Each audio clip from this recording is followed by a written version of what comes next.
founded about 1886 in Texas.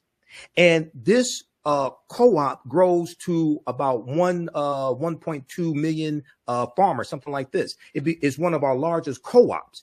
And what they're doing is they're sharing farm equipment, they're sharing agricultural practices, and it was a way for us to pool our resources together so that we could save our farms, grow food, provide food for our communities, etc. So now we're largely, when we look at African Americans, regardless of where you are in the country, we're largely dependent upon other people to provide food for us. What happens if they just say, no, we don't want to feed you? So another co-op that we had was the Colored Merchants Association, the Colored Merchants Association, which was founded about 1928. It came out of the National Negro Business League, which was founded by Booker T. Washington in 1900. The Colored Merchants Association was an association, it was a co-op of African American grocery store owners, okay? And they had hundreds of African American grocery stores that were part of this cooperative, because one of the most popular forms of businesses that we had was either a grocery store because you have to eat, or a funeral parlor because you're going to die, or a life insurance company. Okay, these were very popular forms of businesses that we had.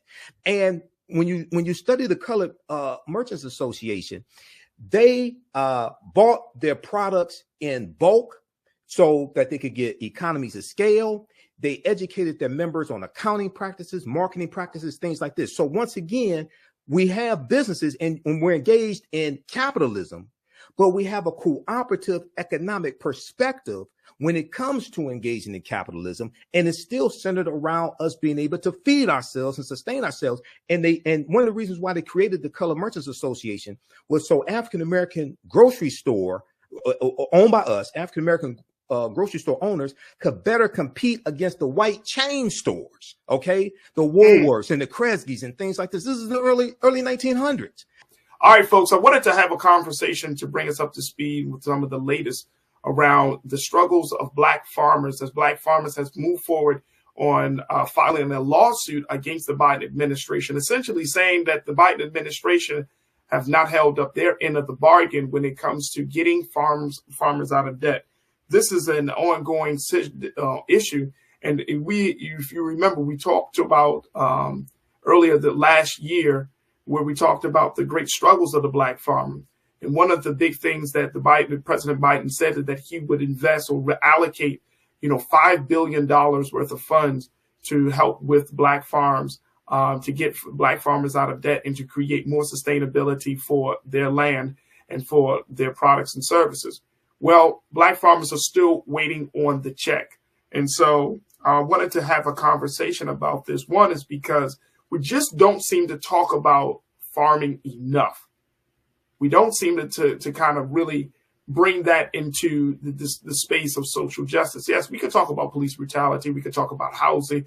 We could talk about credit. We could talk about the medical apartheid that exists in this country. We could talk about all of those things. But what about the Black farmer?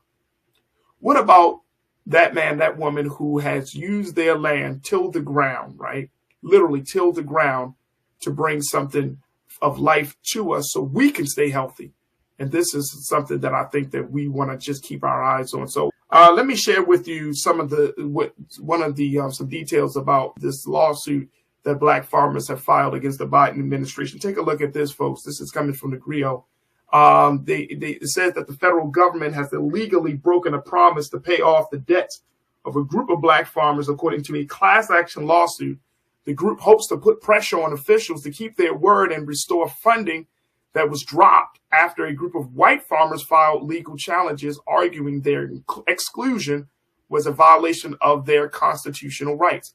The lawsuit filed in October remains active even as the U.S. Department of Agriculture moves forward with another effort to help farmers in financial distress, in addition to paying farmers who the agency discriminated against. Now, John Boyd Jr., president, let's go to the next quote. The John Boyd Jr., president of the National Black Farmers Association and one of 4 plaintiffs in the lawsuit, said that the new programs don't match the USDA's earlier offer to pay off 120% of the debt of farmers who are socially disadvantaged. According to the lawsuit, this definition applies to more than 6,500 farmers who have, quote, traditionally suffered racial or ethnic prejudice, unquote, and are saddled with federal loan obligations. The lawsuit says that this includes Native Americans or Alaska Natives, Asian Americans, Black Americans or African Americans, Native Hawaiians or Pacific Islanders, and Hispanic Americans or Latino Americans. Let me bring my brother in, brother Michael Imhotep, to share with us his thoughts on this situation. And folks, join us in the chat as we have a conversation about the plight of the Black farmers in this lawsuit. Brother Michael, it's always good to have you on, brother. How are you this afternoon? Hey, thanks for having me on, Farajii. Can you hear me? Yep, we can hear you loud and clear. All right, good. Let's talk to me about this latest lawsuit from the Black farmers and where we are with this whole process. I mean, I'm remembering the $5 billion, but according to the Black Farmers Association, the check really still hasn't been cut, and 6,500 farmers are still left out there in the cold, not knowing what to do. Well, what happened is it was $5 billion, not specifically for African American farmers. It was African American farmers, Latino farmers, Native American farmers, and Asian American farmers. Lawsuits were filed by white farmers. Okay, right. And the lawsuits and the payments are tied up in court.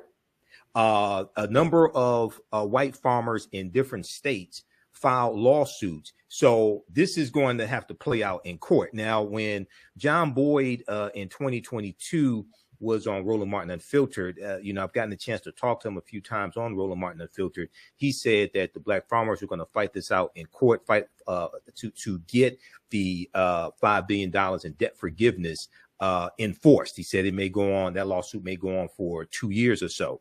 Now, this lawsuit that they filed, it looks like it was filed probably about October 2022. I was looking at different articles dealing with this lawsuit. This piece right here that we're looking at is from thegrio.com, right, and picked up by the Grio picked it up from the Associated Press. But it looks like this article is originally from like around early December 2022. So it looks like this is a lawsuit filed by Benjamin Crump on behalf of the Black farmers, and they are complaining about the second type of debt forgiveness that the federal government is trying to do. And this deals with $3.1 billion. Congress provided $3.1 billion that would allow the USDA to be able to work with distressed borrowers to provide help with their farm debts in new and more effective ways to help borrowers as much as possible, stay on land, stay in agriculture, etc. So it looks like Congress and the Biden administration is trying to find another way to help the farmers that won't get blocked in court, that won't get overturned in court. Because you got to remember, see, one of the things that they did is they filed the white farmers filed these lawsuits in courts that are overseen by Trump appointed judges, generally speaking, number one. OK, number two, if these lawsuits go to the U.S. Supreme Court, you're dealing with a 6-3 conservative majority in the U.S. Supreme Court. Three of those Supreme Court justices were appointed by Donald Trump. All right. Right. So you're dealing. I mean, hopefully they win in court. I don't know. I don't know. Hopefully they will. But because it is an irrefutable fact, African-American farmers have been discriminated by the U.S. Department of Agriculture for the last 100 years. But you can just go back to the year 2020. OK, because in 2020, under the Trump administration, white farmers got almost $26 billion in COVID aid from the Trump administration, whereas African-American farmers got 0.1% of that. They got $26 million. This article I'm posting here in the chat, this is from the Washington Post. This is a interview with Tom Vilsack, who is Biden's new Secretary of Agriculture. He was the Secretary of Agriculture under the Obama administration. Now, John Boyd and other African-American farmers did not want Tom Vilsack to be Secretary of Agriculture because they had problems with him under the Obama administration. Biden was saying he needs somebody who understands the job, can hit the job, hit the ground running, doesn't have to be trained in the job. And Vilsack said he would do better with Black farmers this time around. Apparently, he hasn't so far. We'll see what happens. Apparently, he hasn't so far. But Tom Vilsack, in this interview with the Washington Post, and this article was dated from March 25th, 2021, talked about how under the Trump administration, African-American farmers were discriminated against. So I would like to hear from Benjamin Crump on this. And I also want to hear from the Biden administration on this lawsuit, especially U.S. Agriculture Secretary Tom Vilsack as well on this lawsuit also.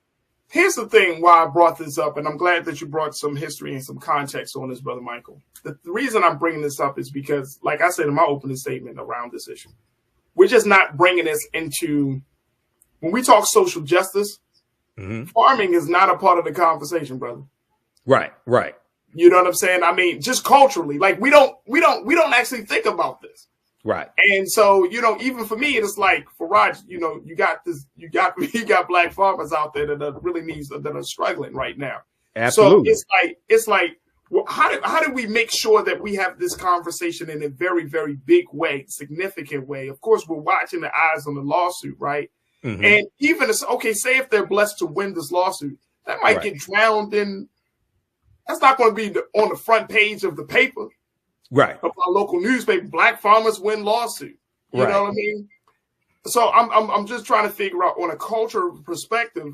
You know, we just talked to Dr. Bridget Cole Williams about, you know, eating healthy and childhood obesity. And we're talking about farming.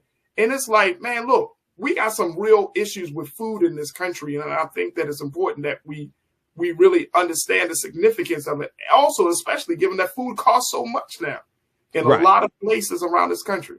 Well, they're contributing factors. I was looking at information today dealing with the increase in the price of eggs. And a lot of that has to do with the bird flu, the avian flu, the bird flu that is killing off a lot of the hens that lay the eggs. Okay. So there's a number of different things here. This ties into history. Number one, we have to understand that African people are the original farmers. We created agriculture. Okay. But a lot of us have forgotten this history. And, you know, part of it has to do with the fact that farming during the Great Migration and afterwards, farming was somewhat probably looked down upon by some African Americans who were able to go into new industries, were able to go to college, able to get away from farming, things like this. And a lot of that had to do with sharecropping. A lot of that had to do with seeing their parents struggle, maybe when it came to farming and having land taken away, dealing with white supremacy, not dealing with farming from the perspective of you have a federal government that is supporting you and helping you with your farm like it did white farmers. Okay. So when we look at very quickly here, when we look at the Great Migration, starting in 1915, from 1915 to 1970, you have 6 million African Americans migrating from the South up north and out west, going to work in factories. During World War I, 1914 to 1918, you have corporations and factories up north marketing to African Americans in the South to come up north and work in these factories, come get a better way of life, come out of the cotton fields and things like this, because you had white men who were going to fight in World War I, and they left jobs behind. So this created a labor vacuum. So it was a lot of African Americans who moved from the South up north to fill these jobs, get a better way of life, get a better wage. And then we're going to also see this continue after World War I. We see in World War II, and then after World War II, we're going to see this continue. So part of it has to do with not really fully understanding our history, that the foundation of a community is family, but also being able to provide food for yourself. Okay.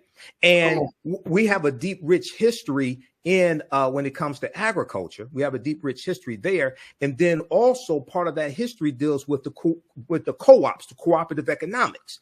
Yep. One of the largest co-ops that we had was the black colored farmers union, founded about 1886 in Texas. And this co-op grows to about 1.2 million farmers, something like this. It's one of our largest co-ops. And what they're doing is they're sharing farm equipment. they're sharing agricultural practices. And it was a way for us to pull our resources together so that we could save our farms, grow food, provide food for our communities, etc. So now we're largely, when we look at African Americans, regardless of where you are in the country, we're largely dependent upon other people to provide food for us. What happens if they just say, no, we don't want to feed you? So another co-op that we had was the Colored Merchants Association, the Colored Merchants Association, which was founded about 1928. It came out of the National Negro Business League, which was founded by Booker T. Washington in 1900. The Colored Merchants Association was an association. It was a co-op of African American grocery store owners. Okay, and they had hundreds of African American grocery stores that were part of this cooperative, because one of the most popular forms of businesses that we had was either a grocery store because you have to eat, or a funeral parlor because you're going to die, or a life insurance company. Okay, these were very popular forms of businesses that we had. And when you study the Colored Merchants Association, they bought their products in bulk so that they could get economies of scale. They educated their members on accounting practices, marketing practices, things like this. So once again, we have businesses and we're engaged in capitalism, but we have a cooperative economic perspective when it comes to engaging in capitalism, and it's still centered around us being able to feed ourselves and sustain ourselves. And one of the reasons why they created the Colored Merchants Association was so African American grocery store owned by us, African American grocery store owners, could better compete against the white chain stores, okay, the Woolworths and the Kresge's and things like this. This is the early 1900s. Right. So a lot of these ways that we fought back against white supremacy, we've gotten away from, and these are things that we have to sankofa, we have to reach back to go forward, or fetch back to go forward, to understand how we were able to deal with these problems in the past to meet the needs of the community in the present and the future. You dropped a word right there now, brother. You dropped a word. I'm serious. You dropped a word, because now what it makes me think about is, my grandmother, who came from the Eastern Shore of Maryland, right? You know what I mean? She came up under that. And, may God be pleased with her. You know what I mean? She was 90 years old, 4'8". Brother Michael, she was like a buck with chains in her pocket. You know what I'm saying? Small framed woman. But she ate well. Right. She ate well. And her skin was glowing. And she often talked about the importance of that level of going back to the ground, getting fresh fruits and vegetables. And it's something, because I think now more than ever, we're starting to see the importance of it. Right. Not just in the childhood obesity situation, but just even with us as adults.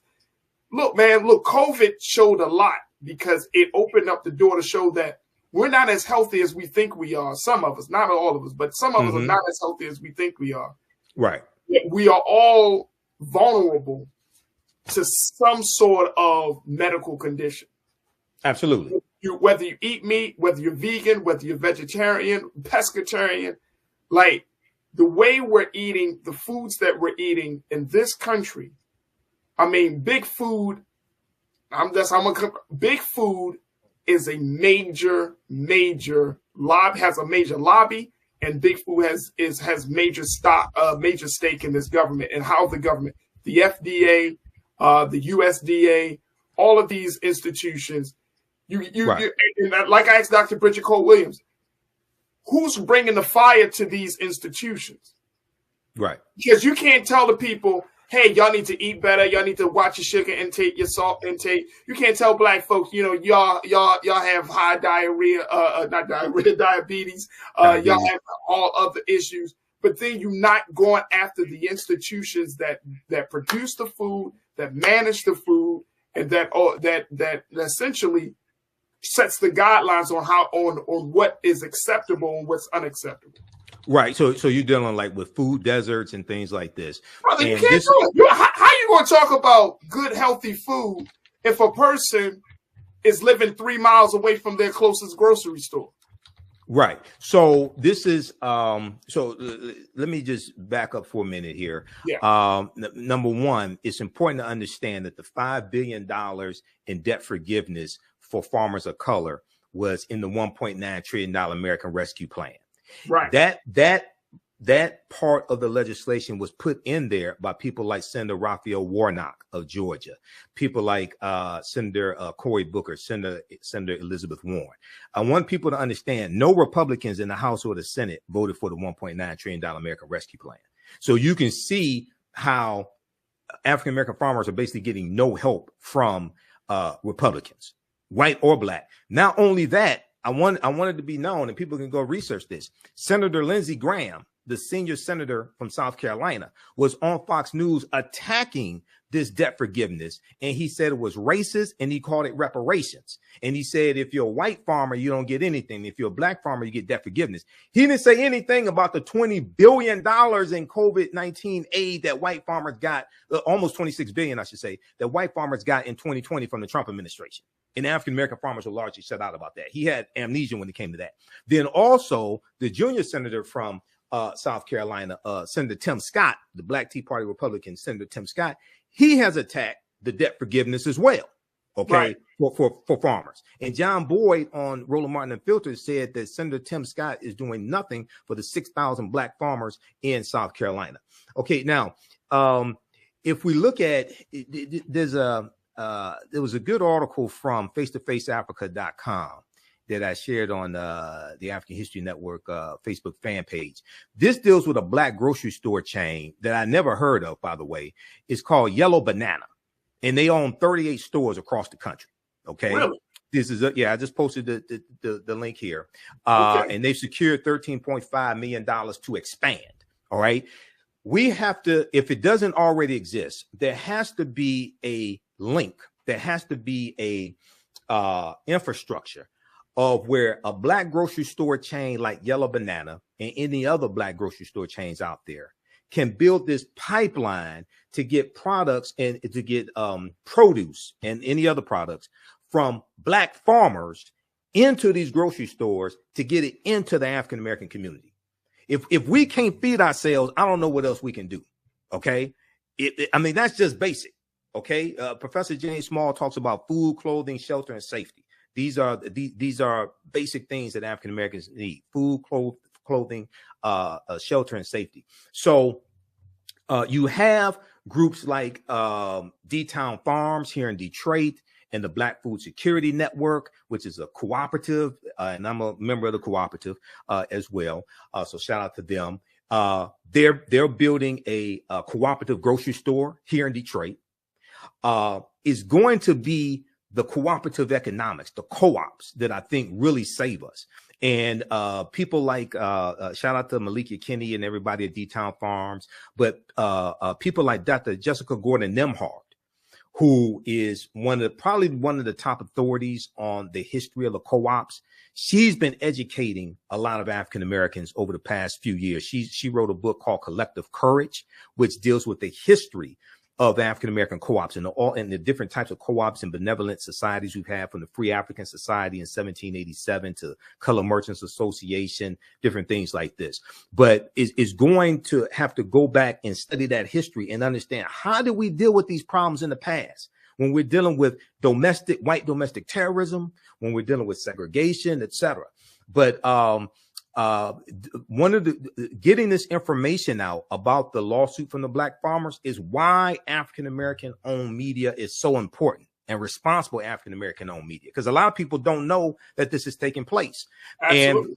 And the other thing is that the Congressional Black Caucus has been at the forefront in trying to get aid for black farmers also.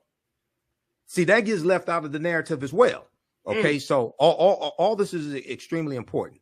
Absolutely. Look, we got to take a quick pause. When we come forward, folks, let's have a few more minutes talking about the plight of the black farmer here in America.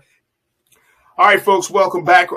We wanted to continue to have this conversation about the struggle of the black farmer, about how black farmers are suing the Biden administration to get some aid for the work that they're doing, or the work that continues to be neglected. And I just wanted to have a conversation about this whole situation.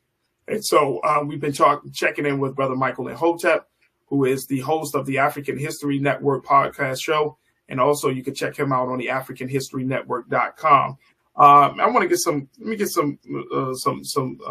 comments from our online culture crew here, Brother Michael, as we talk about farming. I think everybody is in agreement. Food is life. This is the important issue. Right. But going back to that general point that you just made, that one is that we are not having these conversations. If it wasn't for Black media, I don't know if these conversations would even really be discussed. Right. So that's why it's important for us to have this space. And then two, the reality is that Black farmers are struggling and can contribute a whole lot to the hunger issue here in America. Yes. And we don't, Black farmers just don't have to farm for Black people. They can farm for white people, Latino people. They can farm for everybody. Right. And if we look at the hunger issue in this country, brother, I've done work with food pantries in Baltimore. And when I see the food pantries, when you see the quality of food coming into some of these pantries, and people are just giving their donations, but the cans look dented, the food looks old, it's the quality. I mean, the food pantries accept it, but it's not up to par. You know what I mean? Right. It's not up to code of what you would normally see in the grocery store, what you would want to buy. So when we look at the hunger issue, it's crazy that 6,500 Black farmers are in a situation where they're waiting on aid and to try to get some level of debt relief from the situation. Let me go to Taylor. Taylor, hi. Taylor, you posted, said, hi, the African-American farmers wanted Marcia Fudge. She's over there making changes in HUD. I see why. Yeah, Marcia Fudge over there doing what she's doing. Yeah, that was who they wanted. Former member of the Congressional Black Caucus, but she was put in HUD, and Biden said that he needed somebody in the Department of Agriculture that knew that job already. Vilsack was the former Secretary of Agriculture under the Biden administration, as I said before. John Boyd and the Black farmers had problems with Vilsack under the Obama administration, had problems with them then.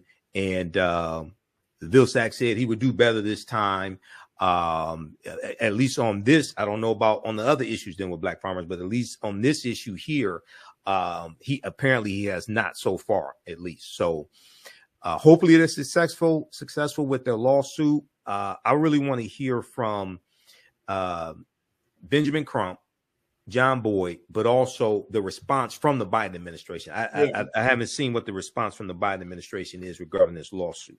Absolutely. Conscious Thought, my guy, you checked in and said, point to ponder. If we had Black farmers growing food in the U.S., then we would not have to depend so much on countries outside of the U.S. for certain grains to supply the needs in U.S. So we know that America is a major wheat distributor. Russia is a major wheat distributor.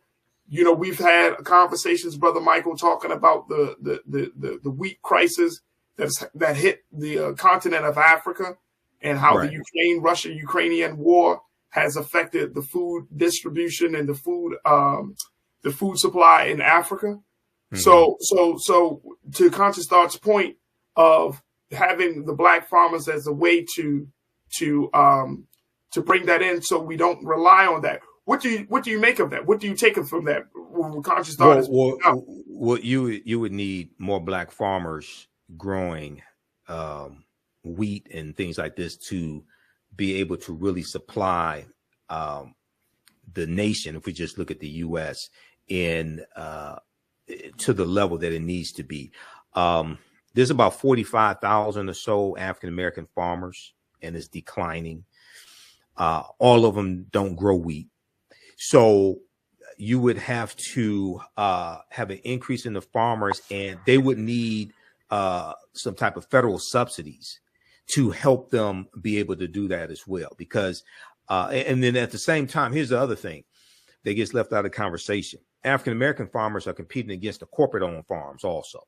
And that's another thing. This is why the cooperatives if you have these farmers who are belonging to cooperatives, this is why the cooperatives can help them more so, because even a lot of white farmers are getting squeezed out by the corporate owned farms also. Okay, so that's another factor when we deal with this. But one of the ways to help support the African-American farmers is for them to be able to link up with a black chain like Yellow Banana. And Yellow Banana operates under the Save-A-Lot brand name when it comes to grocery stores. Oh, okay. But it's still African-American owned. See, that's another strategy there also. That's talked about in that article on face-to-faceafrica.com. So we have to look at these different strategies to really bring these things into fruition, and I'll wrap up with this. Dr. John Henrik Clarke, one of our great Grandmaster Scholar warriors, I agree with him on this. He said, don't come to me talking that nationhood stuff, because a lot of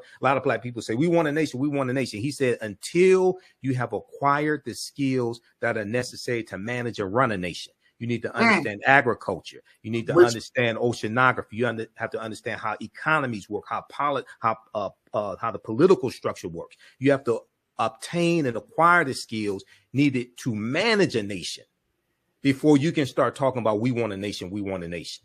Hey, see, brother, it's easier to say we want a nation. It's much harder to acquire the skills to actually manage a nation. That man is speaking nothing but to my soul when he said that one. Right. I'm telling you, I always question that, brother Michael, that the fact that I've had numerous conversations with black folks that talk about nation. Of course, being in the nation was people, man, we need a nation. Like, bro, we need to build a school, build a grocery store, get a bank.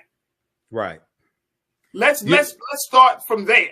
The basics. And the basic stuff, shelter, safety. Okay. Come on, man. Like, if you can't make your own underwear, how you gonna manage a nation? Okay. So it's the basics. Acquire the skills, get the basics done, then you can manage a nation.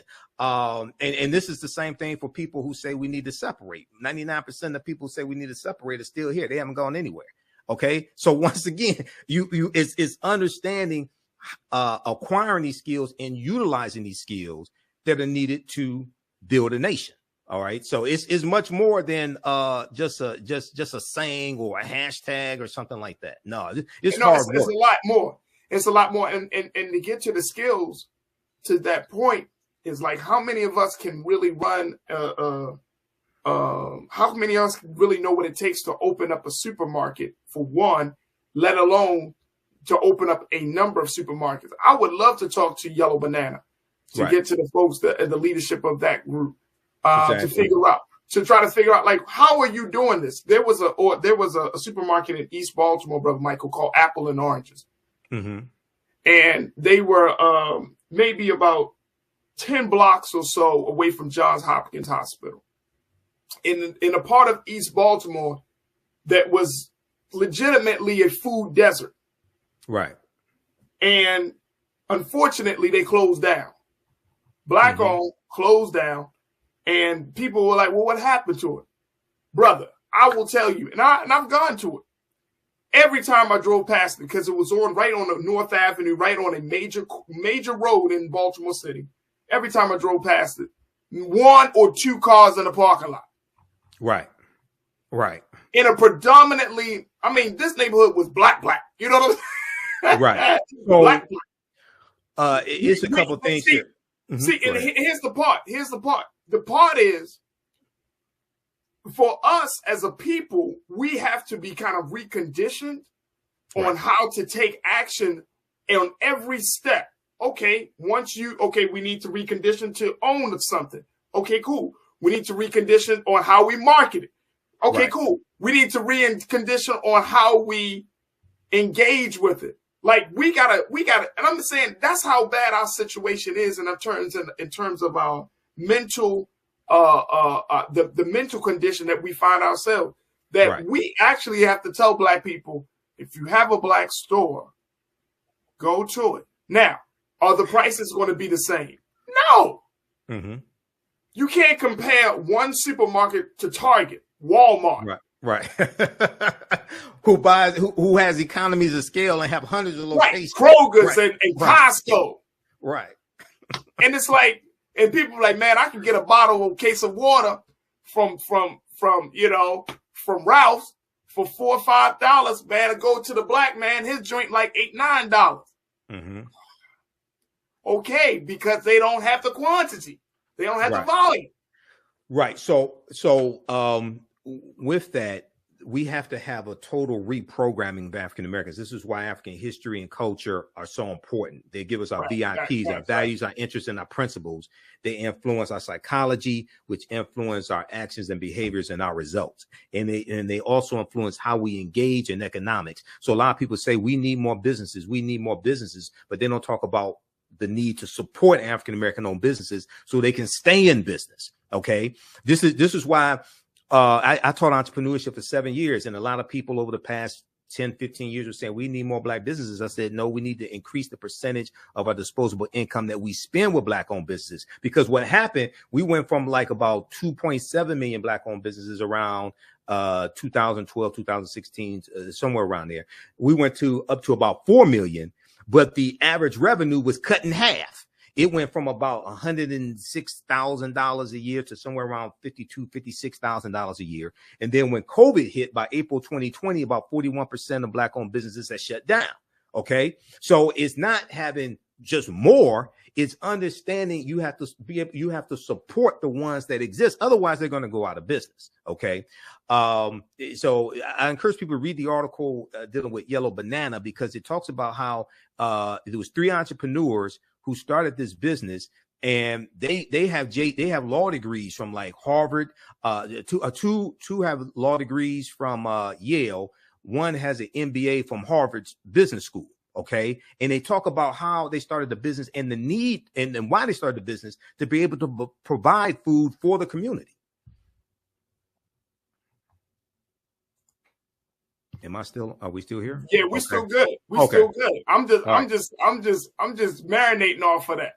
Right. I'm just marinating off of that, brother. Real talk. Like, exactly.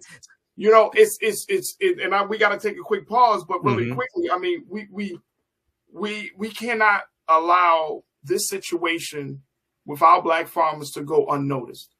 Right. And I think that it is super, super important. I'm so happy, Brother Michael, that you brought up Yellow Bananas into this conversation, because some of us, we like, well, we need proof. Okay, you got proof. They got 38 stores. You know how, some of the proof is in our history. We had hundreds of black-owned grocery stores in the early 1900s. The proof is in our history. People's history and culture teaches them how to deal with the problems in the past, in the present, and the future to meet the needs of the community. The proof is in our history, and that we're still here. Okay, so we have to understand how we dealt with those problems before. And as you mentioned with that piece, bro, history has shown that we can become an independent people, a nation inside of a nation. History has legitimately shown that. Ever since we were removed from chattel slavery, we have shown that we can build, we can prosper. History has shown that. Every great leader, whether you're talking about Marcus Garvey, I don't care what black leader, the most honorable Farajii Muhammad, every great black leader has given us something, a glimpse of what our heaven could look like right here on earth. History has shown it. Right.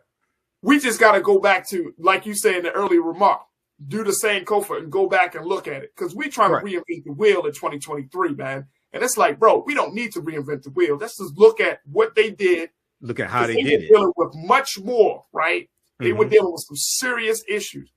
It's in our head back then, it was physical. Now it's mental. We are in our own heads, bro.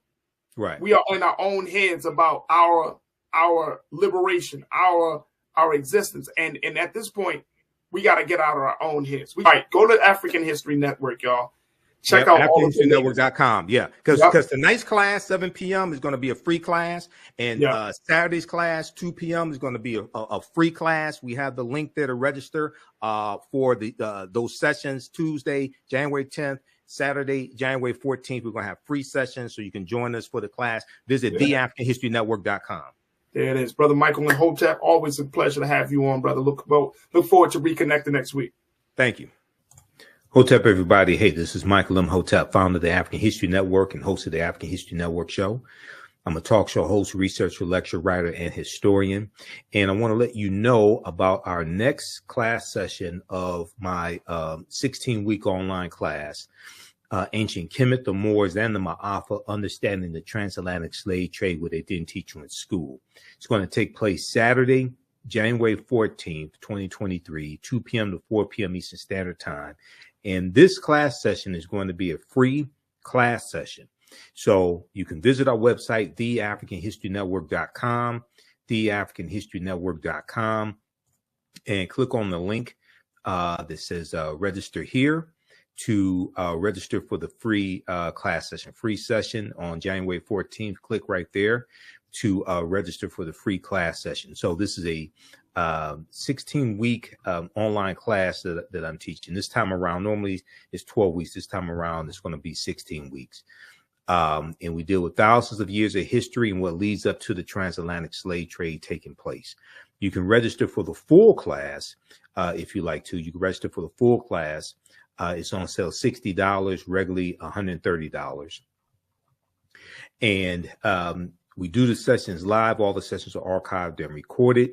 I do a PowerPoint presentation. We have book references, articles, video clips. And you'll never look at history the same way. You can also use this information with your children. I would say the information is PG-13, and we deal with the African presence in the Americas going back thousands of years ago. We look at the 800-year occupation of Europe by the Africans known as the Moors. We look at various African civilizations where they talk about ancient Kemet, Nubia or Ta-Nehisi. We look at Axum, Ghana, Songhai, Mali, etc., and look at what leads to the transatlantic slave trade taking place. And then we go through and analyze it some as well. Okay. So the class is on sale, $60, regularly $130. But our Saturday, January 14th, 2023 session will be a free session. So just visit our website, theafricanhistorynetwork.com. And you can claim your free class session. And if you choose to register for the entire course, even after the class is over with, you'll still have access to the full course. You can still go back and watch it as much as you want to. So a year from now, 2 years from now, you can go back and watch the entire class. Now, on Tuesdays, I teach from the Civil War to the Civil Rights Movement and Black Power, 1865 to 1968, but we really start in 1800 with we look at the Louisiana Purchase and the Haitian Revolution of 1803. We look at the Louisiana Purchase of 1803 and the Haitian Revolution because those two events are related. Okay, so if you missed our class session January 10th, 2023, that was a free class session. You can click right here to claim your free class session to check out the content. And this is a fantastic class. We go through and look at history and look at what leads to the transatlantic slave. Look at what leads to. We go through history and look at what leads to the Civil War taking place. Okay, and then we look at the Civil War, Reconstruction era, Jim Crow era, World War I, World War II, Civil Rights Movement, and Black Power movement to understand what happened to us after slavery ended. What were the laws and policies put in place to put us in the predicament that we're in right now. Okay, so that is from the Civil War to the Civil Rights Movement and Black Power, 1865 to 1968. And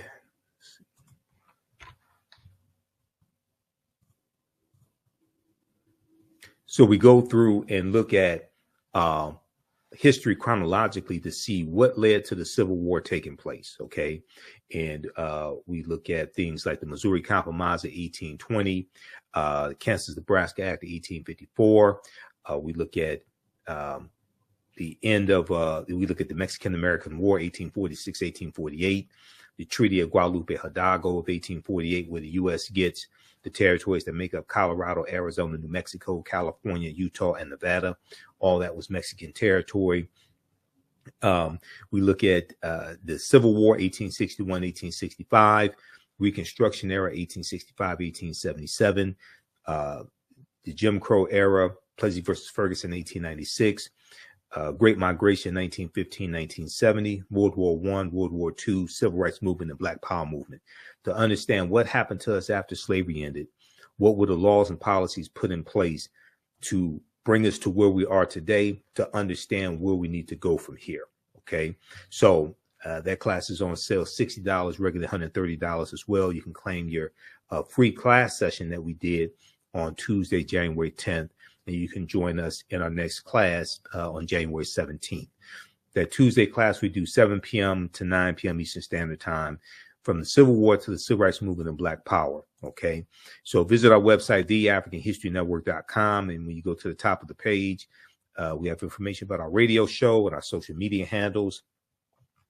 And listen to the African History Network show Sundays, 9 p.m. to 11 p.m. Eastern Standard Time on 9:10 a.m. Superstation WFDF. And we also broadcast on our Facebook fan page, The African History Network, The African History Network, and our YouTube channel, Michael Imhotep, IMHOTEP.